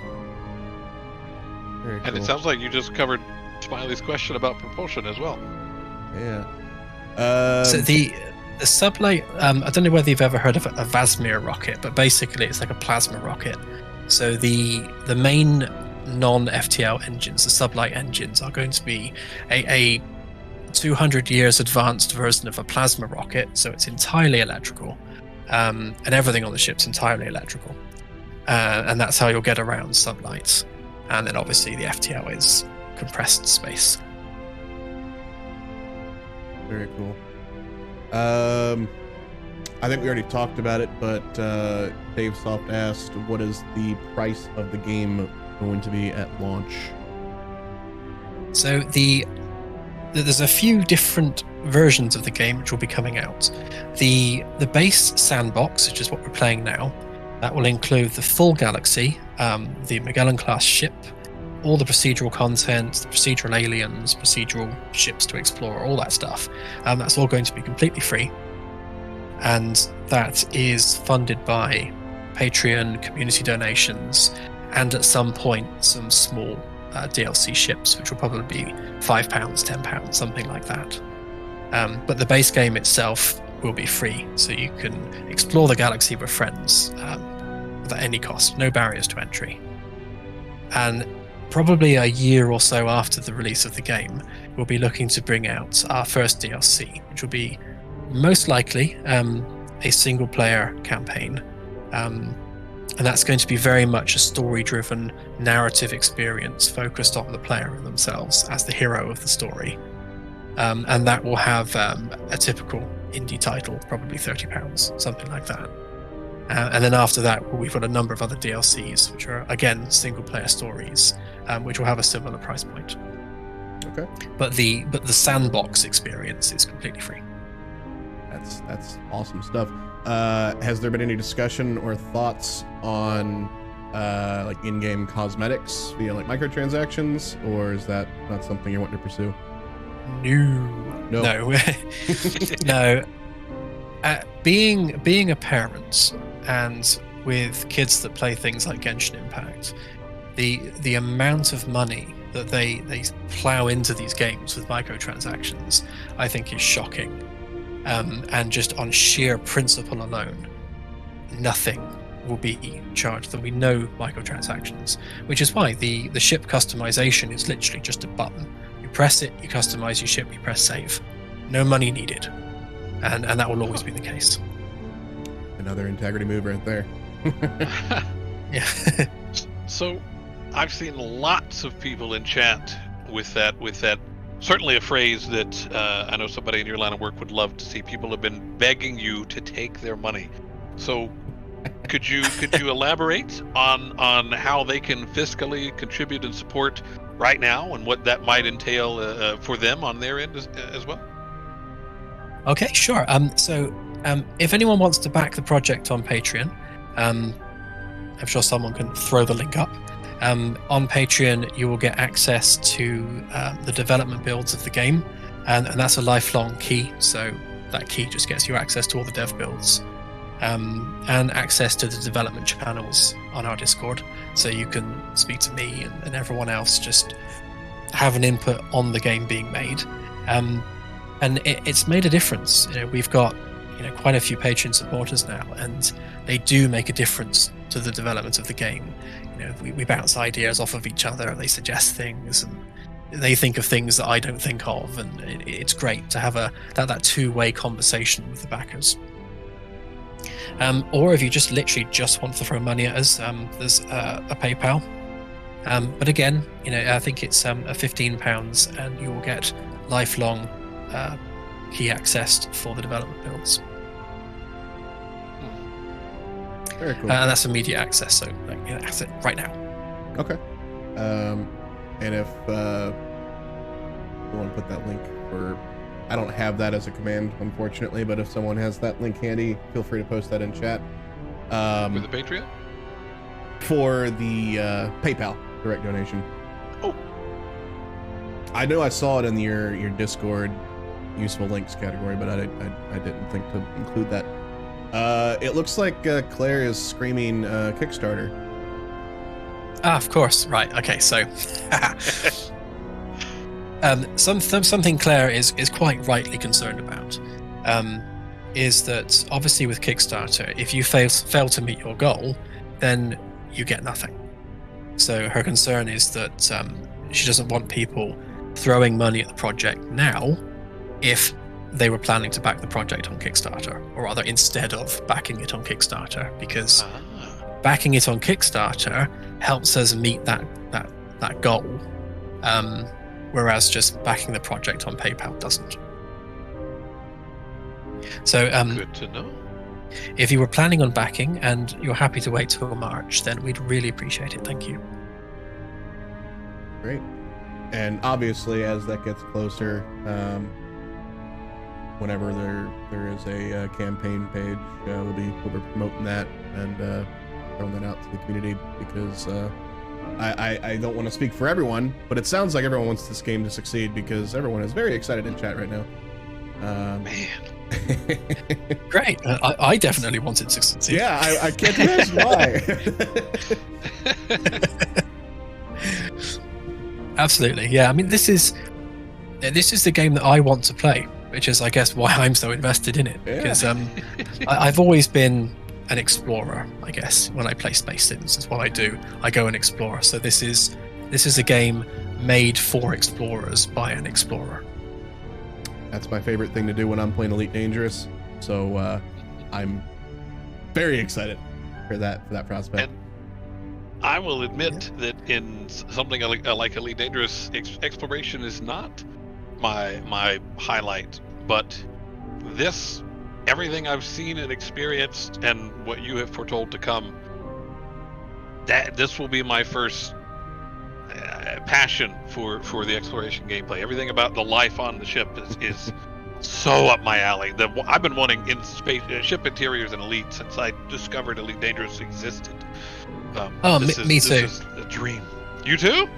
Yeah, I mean, my first experience of that was when I first tried Elite in VR, back when the original Vive came out. I got out of the chair and was just walking around the cockpit of my ASP, and I was like, this is amazing.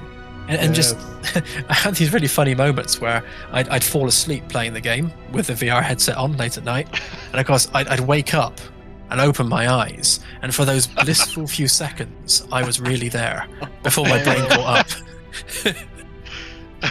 Oh, that's wonderful. I've had very similar experiences, not with Elite Dangerous, but with Universe Sandbox. In VR, I'd just be, watching some awesome stuff, and I'd just fall asleep in my beanbag chair and wake up and like, where am I? Yeah. Yeah, and of course VR is coming to Starsim as well.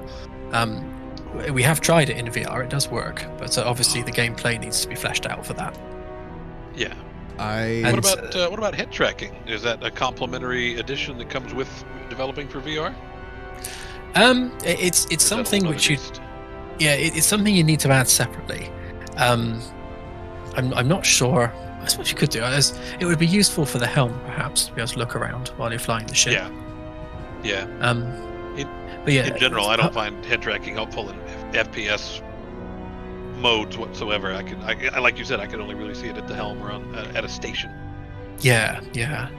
But part of the reason that we've gone so physical with all the controls is partly for the VR aspect. So it makes implementing VR really easy, because all you need to do is have interactions on the fingertips, and you can press any button on the ship just immediately without any additional code needed, which is nice. I was thinking that exact same thing when we were doing a tour of the bridge. Just thinking about that in VR, like everything's already there, just interactable. So that's wonderful. Yeah, absolutely. Also, just saying, if there's ever a early VR build that's available, you've got my Discord, because seeing this ship in the full perspective of full VR would be mind-blowing. Yeah, I mean, I've only stood around and looked around with it, and kind of moved around with the mouse. It's very rudimentary at the moment, but yeah, it's a very different sense of scale when you're standing in VR. And funnily enough, that's also where I started down the road of wanting everything to be one-to-one scale, because in VR you can tell the difference if something's not one-to-one scale. So Yeah, it has to be really big. Very cool. Stargoid's got a question. Can I play the entire game without walking around in first person on foot? No. Well, you can go third person and walk around in third person. But no. It's very much designed for interacting with the ship. So, although that having been said, future ships that come out are going to be much smaller ships, and there could be versions of that where you can just sit in a pilot's chair and fly around, but there will always be something you need to get up to do, like turn on a fuel pump or something. And you mentioned by name the Millennium Falcon as sort of a scale and a size type ship genre that may come down the road. Yeah. Are there any other genres other than Star Trek and Star Wars that might influence upcoming ships? The one that comes to mind is Firefly. Anything of that nature? The third DLC we have planned is very much Firefly. So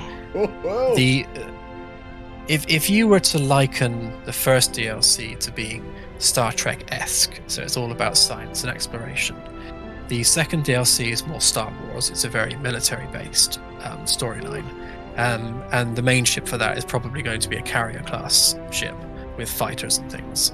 And then the third DLC, the story there is going to be a post-war rebuilding of Sol and the surrounding area, and that's going to be more like Elite, where rather than one big ship, there's going to be lots of smaller ships that you can work your way up through trading and things. And yes, that's very much inspired by Serenity and all that. We love Firefly, so... Yeah. I just peed a little bit, Dan. You just made me Yeah, we're big fans. Exciting. Okay.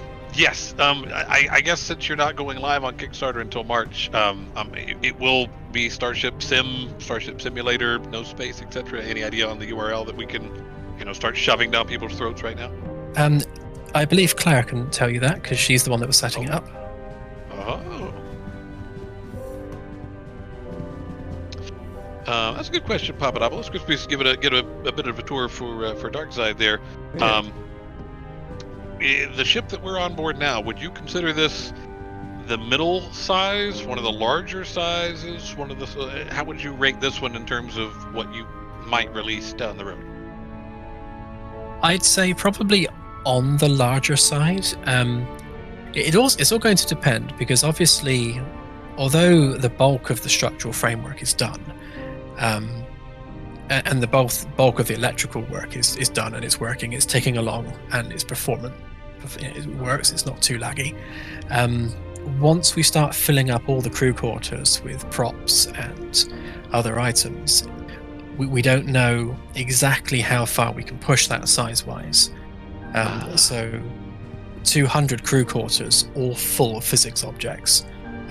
Granted, there's going to be optimizations there, so they won't be running physics unless you're near them, but simply having them there is going to have an amount of overhead.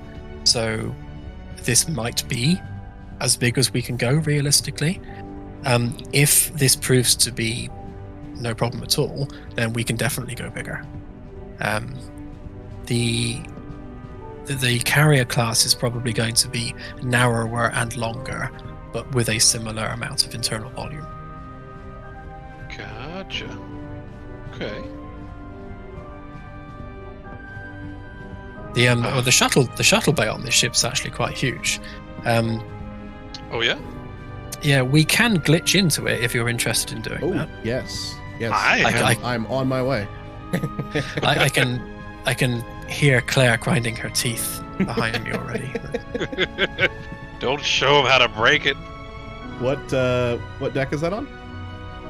So E deck or D deck, either of them. I need to look like he would know off the top of his head. I need to work out where we are, because we need to go to the back of the ship. Yeah, here. So through this barrier tape, is the shuttle bay. And if you wait there, Find a time. if you wait there, I'm going to go and get a chair, and that will allow us to get through it. Who found this glitch? I'm going to say I think it was a guy called Thiessen in our Discord. Okay. He's managed to find every way of breaking everything in the game so far. So you do have a least favorite supporter. That's good to know. You need folks like that. That's good stuff. Oh, absolutely. Right. There's there's a lot of developers who will see someone streaming their game and it'll be buggy, or they'll be like heavily criticizing the game in some way. But I genuinely do find that valuable. It can be painful sometimes when someone's completely slating your game, but at the same time, it highlights that something's there to be slated. So fix it, basically. And that's how I approach these things. I am just coming up to the stairs now. You have to bear with me because the chairs don't move very quickly. No worries. That's okay. I'm just looking forward to seeing you come scooting down the hallway. Yeah, I'm just literally throwing just my body bumping downstairs. at the wall. It's all good.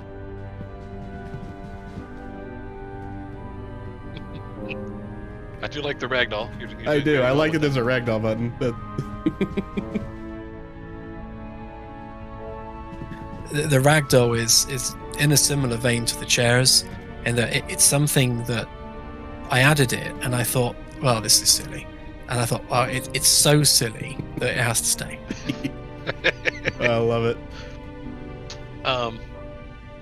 Do you have any thoughts on implementing markings, notations, etc. around these corridors to indicate, other than just a couple of the wall plaques I've seen that indicate whether you are fore, aft, port, starboard? Because once you start running around in a circle, you kind of lose your bearings a little bit. Yeah, so there will be "You are here" screens. So like the ones towards the center, there will be those all over. Okay.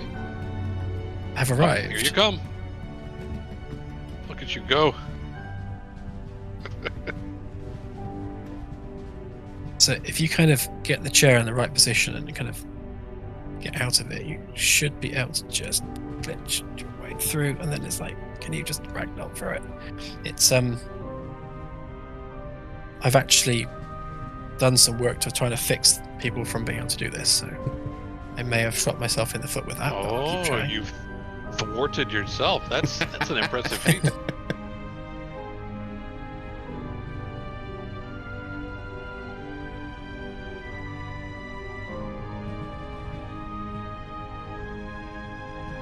I will not be defeated. Oh, I might actually be defeated. Oh, you look defeated. Oh, so close. Oh. Oh. Oh. I managed to fall through into the reactor, so that was good. Oh, find the gap.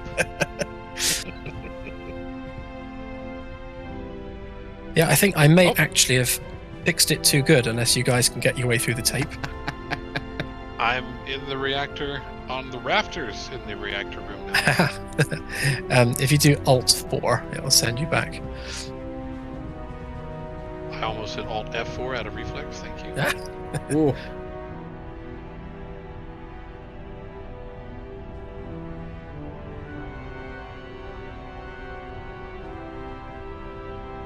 I think you fixed it.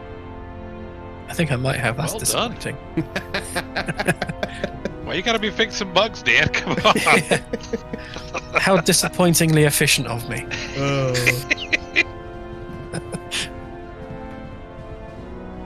But if you press T, get your torch on, and kind of shine it through there, you can just about see the doors of the shuttle bay in the distance. That's kind of like how much more ship there is still to add. Oh wow! So size-wise, it's still huge. There's another 3 or 4 corridor rings to go yet. Wow. Oh yeah, I can see stars if I look up, crouch and look up a little bit. Oh no, that's a window.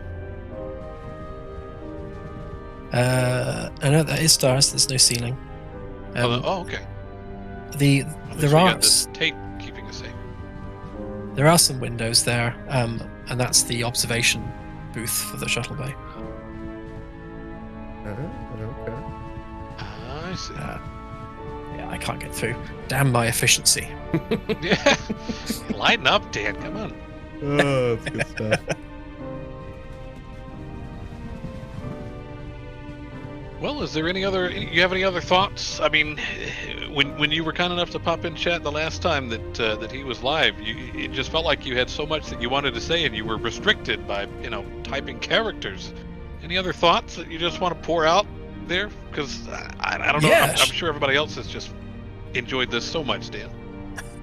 Well, I'm glad everyone's enjoying it. That's the point of all of this, is to create an experience that people can love. But yeah, I think the main thing is, obviously, it is still an alpha right now, but I am working on it full time. So I put in generally about 10 to 16 hours a day, usually, depending on the day. Wow. And it's just since the playtest has been live for the past month, we've had 4 patches. I think it is now 4 main releases, and it's just a case of, every time you look at the game, something will have progressed. And it's just a case that will continue to be the case all the way through next year, and until we get to some point where it's ready enough, where we can say, right, early access, enough of the ship's finished, enough of the systems are working, then we can think about a beta release for early access. Huh. Other than that, I think we've touched on everything. At least a bit. There's so much to touch on, though. We've taken up a lot of your time tonight too, and it's no doubt it's what, 1 a.m. for you now? Yeah, about that. Hang on, let me have a look. Yeah, it's 1:15. That's fine. I'm a night owl. I do my best work at night usually. Well, we So we robbed appreciate you of staying your up work now, late too, to join us today. Yeah, no worries. I was going to say something, actually. I was just going to say that one of the questions that I get asked most often, I think, is, so what's the game about? And it's such a difficult question to answer. So I think the best way to answer that question is, in Starship Simulator, you can explore the galaxy, and every star system you go to will have procedurally generated content of some description. It could be an alien race that you can interact with, either positively or negatively. They may be quite hostile. With habitable worlds, the idea is that you'll scan the world, and depending on the age of the planet and how long it's been there, the life will either be simple bacterial life, all the way up to highly advanced civilizations, which are thousands of years older than humanity, and you couldn't possibly hope to communicate with them on their level. And I want that in there. Again, I'm a huge Babylon 5 fan as well, probably more than anything else.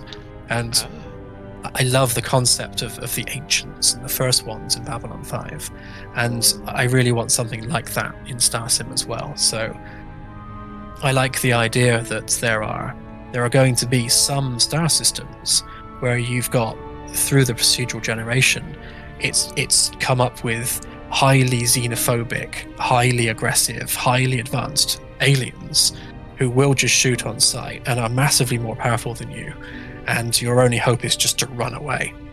And I love that those dangers will be out there in the galaxy, and as a community, because everyone has the same galaxy, because it's procedural, the community together can start letting each other know and saying, don't go there, that's awful. And that excites me about the game, that kind of community exploration can be a thing, and people will start making maps that have things like "Here be dragons." Yeah. Wow. That's very exciting, and I think you actually just answered Papadopoulos' question there.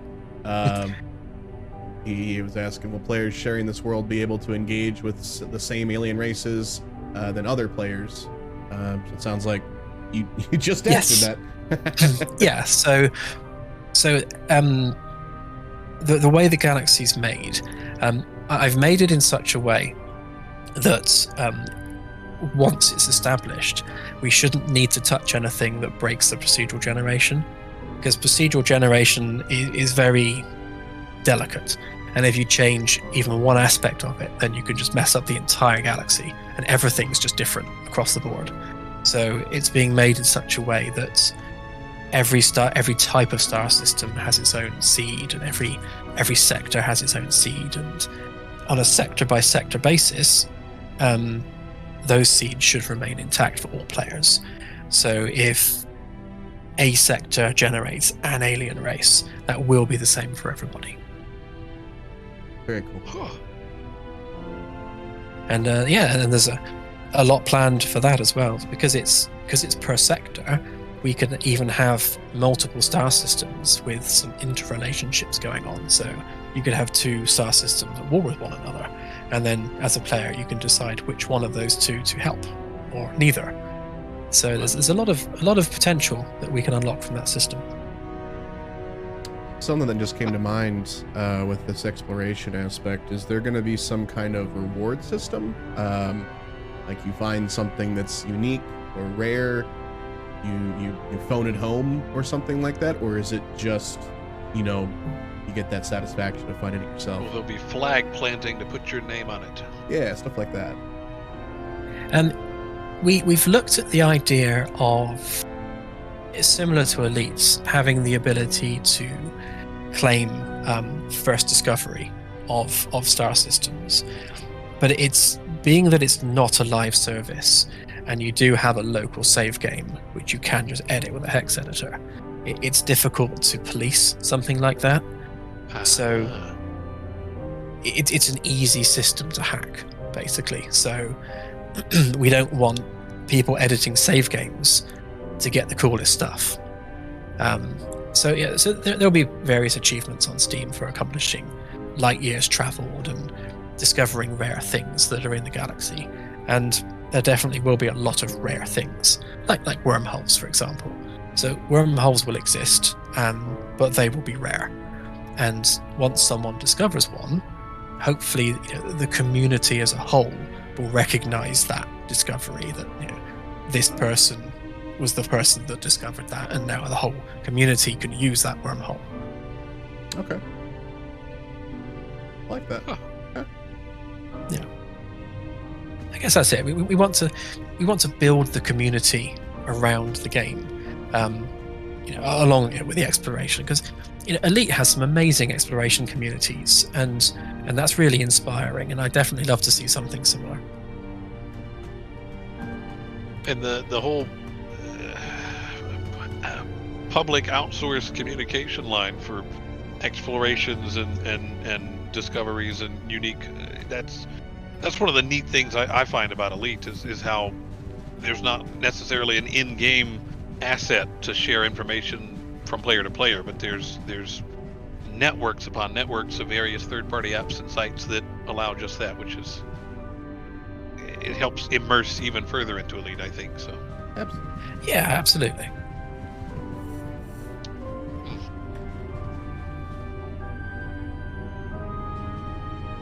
Well, I would bet that Claire is probably ready for bed. I expect so. She's hovering, so yeah, I think so. Oh. Well, we'll go ahead and wrap things we should, up then. Yeah, tuck him in. Yeah, absolutely. But before we go ahead and wrap up, anything else you just want to say to the viewers here? Only just thank you for taking an interest. This is, as you say, this is an absolute just passion project. And having people really be interested and excited about what it is I'm making is quite humbling. So yeah, thank you for that. Of course. Thank you for making a game that we can all rally around and be excited about. It means an enormous. Crispy's been a nervous wreck all week trying to figure out how we were going to fill 15-20 minutes with you. He's been so stoked for this. It means so much to him and so much to us that you took a couple hours out of your way late Friday night. So I want to give a big thanks to Claire for letting us borrow you this evening. Well, yeah, it's been nice to have a break from the coding, but yeah, I now need to go and fix the 20 or so bugs that got raised after this build went live. Oh. It's always bugs. There's always more bugs. Dan, Never ending. thank you again so much for coming, man. You are most welcome. Yep. Thank you very much. Cool. Well, I will drop off the stream and I'll leave you guys to it. All right. And, yeah, I will take a very tired Claire to bed. I think she's starting to flag now. All right. Sounds good. Have a good night. Yeah, You too. so Thanks, much. guys. Good night. Cheers. Bye, everyone. See ya.